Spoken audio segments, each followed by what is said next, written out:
Greetings and welcome back to my YouTube channel. Today I want to talk about autistic stimming.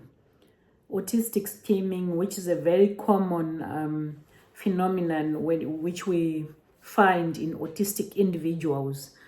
It's one of those features that will always show up even when the individual is quiet. You will find that they are stimming one way or the other. So by definition, autistic stimming is a self-stimulatory behavior which the individuals engage in to soothe them and also just to give them the comfort, to make them more comfortable. It's something that just happened by reflex action. They don't decide that, oh, I want to stim now. It is a result of sensory input, and it provides comfort, as I've said, and also help them to regulate their emotions. So autistic stimming is something that like a basic need for autistic individual. However, research shows that a lot of people get stigmatized, and it is autistic stimming in most cases that makes people want to see, why is this individual different? Why are they flipping their hands? Why are they pacing up and down? Why can't they sit still? So a lot of people consider it not normal in the normal world, but for autistic individual, that's the normal way of behaving because it is their sensory output. It helps them to regulate their emotions. Some examples of autistic stimming include grinding teeth, flapping your hands, clapping your hands, pacing up and down. For some, it can be jumping. For some, it can be humming, those humming sounds. For some, it can be repeating words or phrases. So it is quite a wide range of stimming activities that differ from one person to another. So a lot of people, including me, I used to discourage my son from stimming because I thought it was an inappropriate behavior, because obviously it will happen in places or areas where you realize that this is a place where if he does that, he's going to draw all the attention. Maybe we are seated in a waiting room where he is waiting to be attended by medical professionals, or maybe we are here in this place for therapy, or we are in a queue just in a grocery shop. If he starts stimming and you are there, it's a behavior that will definitely attract attention. It's a behavior that will definitely make people turn their heads and check what is happening there. Because imagine you are in a shop and the child or an individual just starts humming out of the blue. Everyone else will turn their heads around and want to know why that individual is doing that. And because of that, it can actually now make the individual who is stimming to feel embarrassed, to feel out of place, because everyone, the way they are looking at them, it makes them feel already there's something that you are doing out of the ordinary. You are doing something that people don't expect you to do that. I remember the other day when we went to this pharmacy. Sometimes pharmacies can be very quiet places. And as we walked in there, we were now in the sitting area waiting for our turn. And he started stimming. He was grinding his teeth and also pacing up and down. Fortunately, the people that were around there understood. They already knew him, that is on the spectrum, and they were accommodating. But later on, some people started also coming into the pharmacy to get service. And they didn't understand why he was walking up and down in front of their chairs. It can be disturbing, or honestly, it can be disrupting for the next individuals or for the individuals that will be around. And also even in church, it can be disturbing because he can stim in the middle of the church service when everyone is quiet and following through the program. So it can be considered disruptive of what would be happening. But that is why we come here and have these conversations, because what we want is to raise awareness and excuse me, and to make people understand that honestly that I need to take something to drink.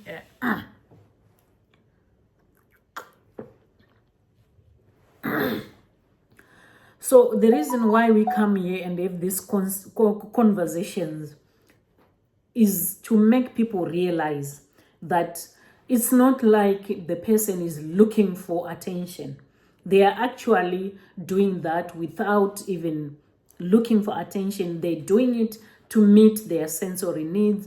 They're doing it to regulate their emotions. Maybe they are actually having a sensory overload, and that is why they're walking up and down. That is why they are grinding their teeth. That is why they already feel, they're beginning to feel agitated. For me, when I see my son starting to steam, I already know that it could be an indication that he has had enough of this place or he needs a break. Then sometimes we just take a walk and then come back later. It will really help him. And we want to talk about the benefits of steaming, why it's something that we should encourage. It has got so many benefits, steaming. I've already mentioned that it regulates emotions. It helps the individual to be in control of their emotional well-being. It also is a sensory output. So it allows the sensory input that would have happened to be processed and then to allow the output as well. And then it can help to relieve stress as well, and anxiety, and enhance concentration. So it does help the individual to feel more comfortable and it's easy. So it relaxes the muscles. When we have these benefits in our mind, or when we look at these benefits, we will then be not in a position to stop or to disrupt individuals when they are steaming. We allow them, we let them be. When we know that they want now to have some me time, I think steaming, we can actually classify it as me time, because it's that time of their way of expressing their authenticity. When a person is steaming, they are actually being authentic. They are exactly showing you, they are being vulnerable. They are presenting to you how exactly they are feeling at that particular time.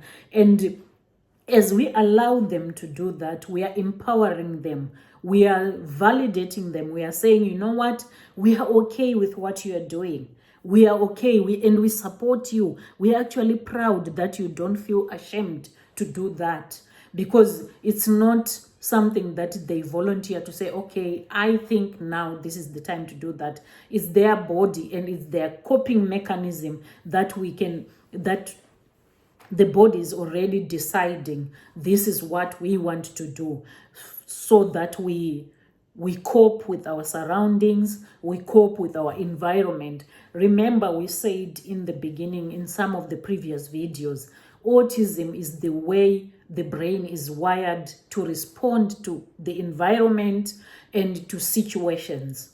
So sometimes we find ourselves in environments or situations that put ourselves, our mind, our bodies under stress, under anxiety, and we have to deal with that. So autistic steaming is not something strange. When an individual is going through their steaming activities, they are not trying to be funny. They are not trying to be, to be naughty. They are actually being authentic. And all we can do is that we support them. We allow them. What I do when my son is steaming and I can see maybe in his way there are some cords just lying around, things that can trip him, I push those things away, because I know that he is now being authentic and he wants this space. So I create that space, make it a very safe space for him to continue steaming. I do not stop him, or I do not discourage him to stop steaming. I just allow him, let him enjoy that. Let him continue doing it until he feels okay to stop doing it. So it's not disruptive, it's not trying to be seeking attention, and it's not trying to be funny or rude in any way. Some, when they are stimming, they can actually burst into laughter. And in the middle of nowhere, you can hear them bursting into laughter. It's just the way the body has decided to release that sensory overload. So they can burst into laughter because of sensory overload. They can pace up and down. Let's allow them. Some can sing, some can start talking, chanting, and it might not make sense to us, but believe you me, to them it will be really soothing. It will be filling the emotional gap that they want to be felt. So next time you see an individual, and whether you know about their diagnosis or not, next time you see an individual behaving in ways that you don't understand, the ways that you think they're out of the normal, just be a little more kind to them, because who knows, maybe they could be stimming. And by just giving them the support, encouraging them, allowing them to be their authentic self, you are already supporting their journey. See you in the next video.